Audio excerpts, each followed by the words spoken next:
Those little metal contacts just fall right out over time. I've gone in and glued them back in once, and well, that lasted a couple of weeks. Maybe a different glue would have worked better, but we got a better plan. This is the old key, and this is the old key.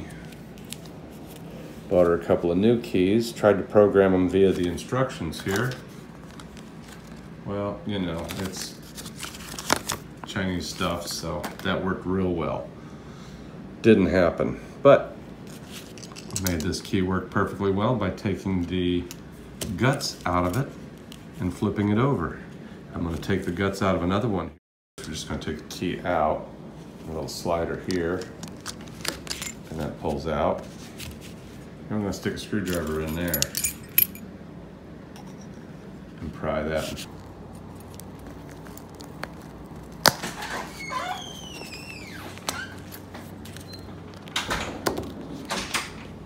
Same with the new key here. Screwdriver in there. Pry it open. Opens like a little clamshell. Turn it upside down, push the rubber out. See how all the little contacts are taped onto the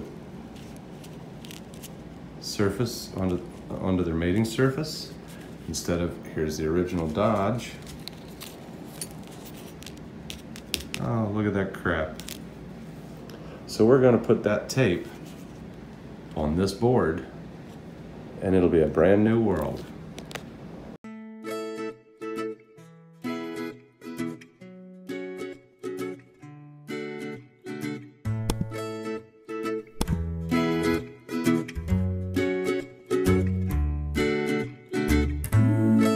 So you can see I've put the tape right on top of the old circuit board here, holding those contacts in place.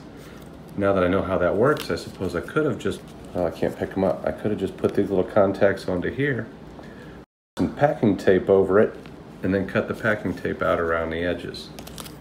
But since this is the parts we have, this is the parts we're going to use. Going to put everything back together.